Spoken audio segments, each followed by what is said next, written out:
Haven't was last back. McAllister.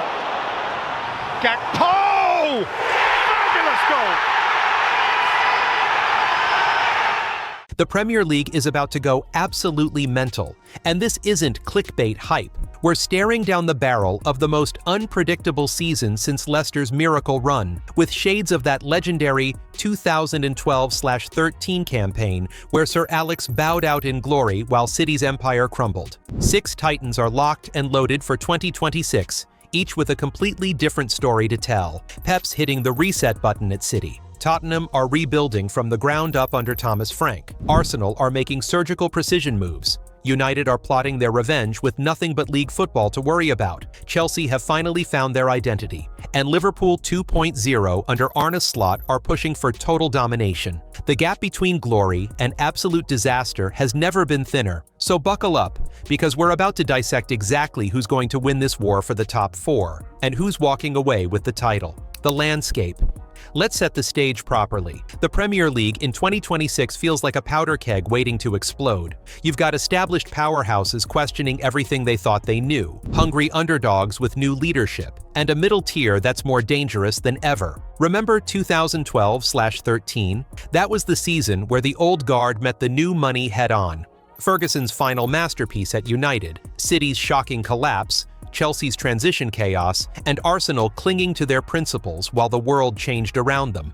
The parallels to what we're seeing now are genuinely spine-tingling, but here's what makes 2026 different and potentially more explosive. The financial landscape has leveled the playing field in ways we've never seen before. FFP actually has teeth now. The streaming money has redistributed power, and most crucially, every single Big Six club is dealing with some form of identity crisis or massive transition. When you have that much uncertainty at the top, that's when magic happens. That's when underdogs become legends and dynasties crumble overnight. The question isn't whether chaos is coming, it's who's going to harness it. Pep's City, the reset. Let's start with the elephant in the room, Manchester City, and Pep Guardiola's great reset.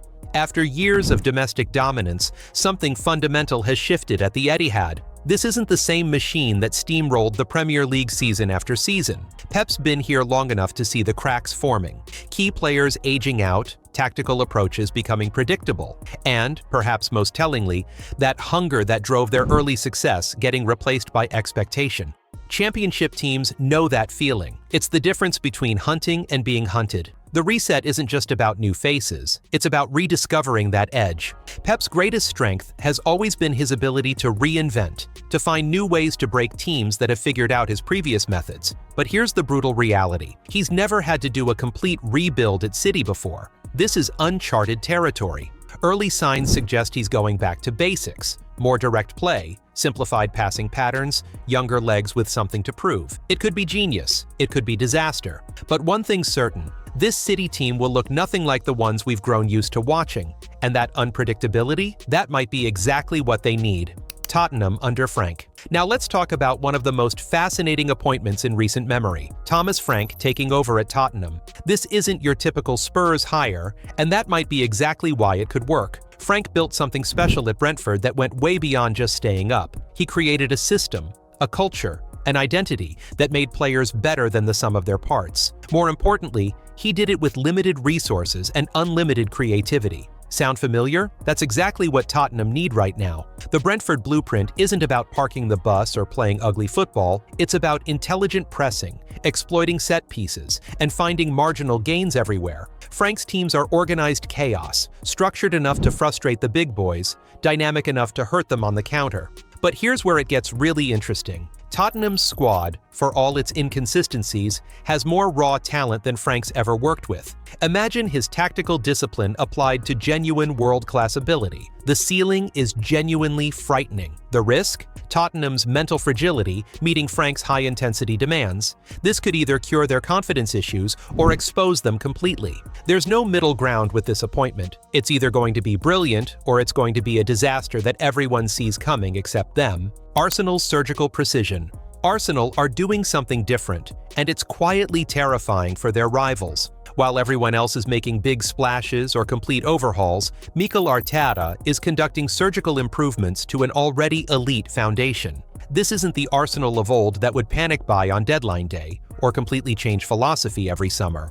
This is calculated, precise, almost robotic in its efficiency. They've identified exactly what went wrong in their title challenges, and they're fixing it piece by piece. The mentality shift is the biggest change. This Arsenal team doesn't just want to compete, they expect to win. That sounds simple, but it's the difference between being a good team and being champions. You can see it in how they approach big games now, how they manage leads, how they respond to setbacks. But surgical precision cuts both ways. If you're wrong about what needs fixing, you waste crucial time and resources. If you don't move fast enough, your window closes.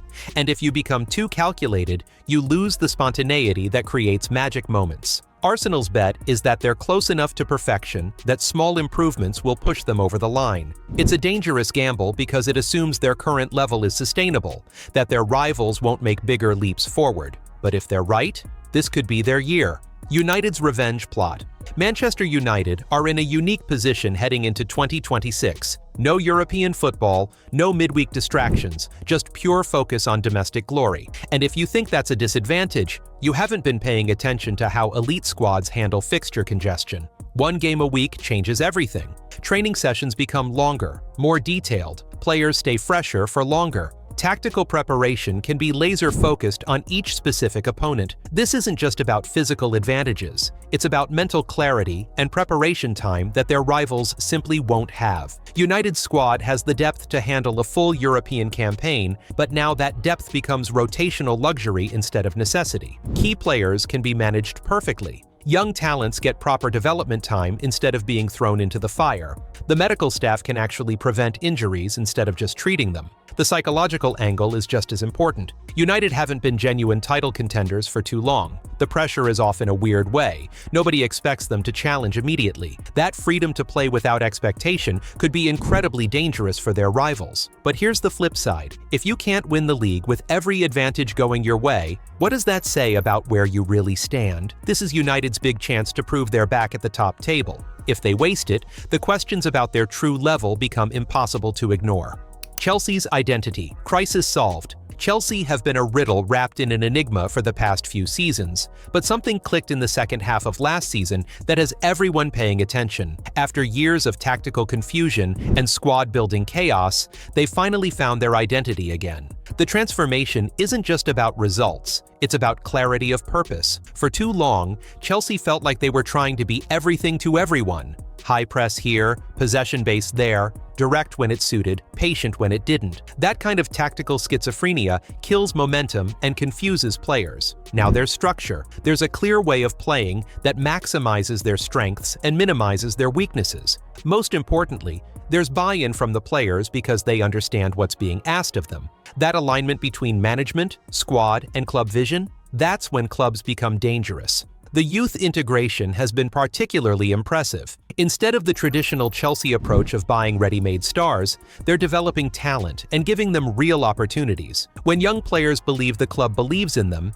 that creates a different kind of hunger. But let's be realistic. Chelsea have promised before and failed to deliver. The test isn't whether they've found their identity, it's whether they can maintain it when the pressure really builds. Can they handle expectations again? Can they deal with setbacks without retreating into old habits? This season will answer those questions definitively. Liverpool 2.0 under Slot. Arne Slot.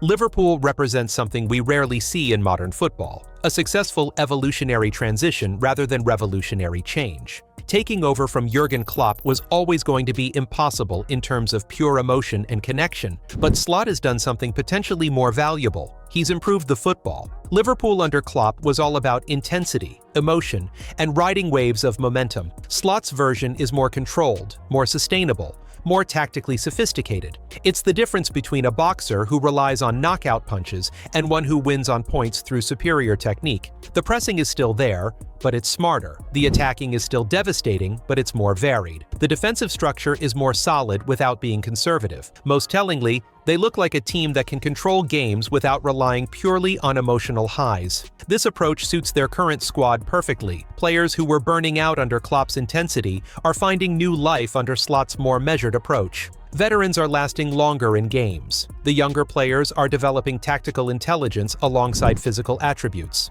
The question mark is whether this more controlled approach can generate the same magic moments that defined Klopp's best teams. Can they still produce those spine-tingling comebacks and impossible victories when everything seems lost? Or have they traded some of their soul for tactical perfection?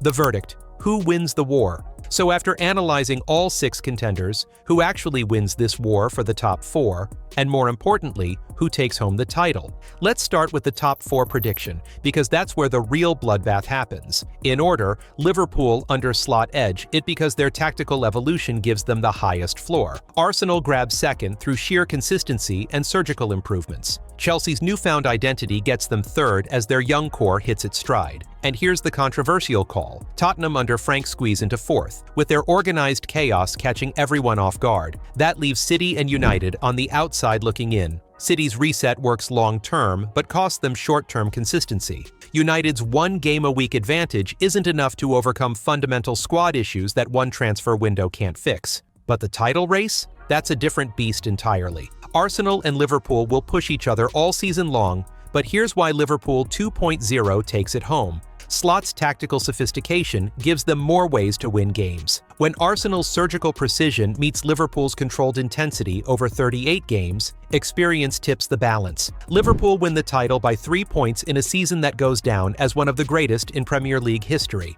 Arsenal push them all the way and cement their status as a genuine powerhouse. Chelsea's young core announces itself on the biggest stage. Tottenham shock everyone and give Frank the platform to build something special. And that's why the Premier League is about to go absolutely crazy. 6 massive clubs, 6 different stories, 6 different ways this could all explode. The 2026 season isn't just about who finishes where, it's about defining the next era of English football. We're talking about potential dynasty shifts, tactical revolutions, and career-defining moments happening every single weekend. The gap between success and failure has never been smaller, which means every decision, every game, every moment matters more than ever. What do you think? Am I completely wrong about City missing out? Can United really challenge with just league football? Is Frank at Tottenham genius or madness? Drop your predictions in the comments. I want to know who you think survives this war and who gets left behind. And if this analysis got you hyped for what's coming,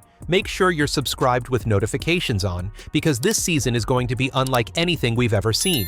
Trust me, you don't want to miss a single twist in what's about to become the greatest Premier League story ever told. The Premier League is about to go crazy. The only question is, are you ready for it?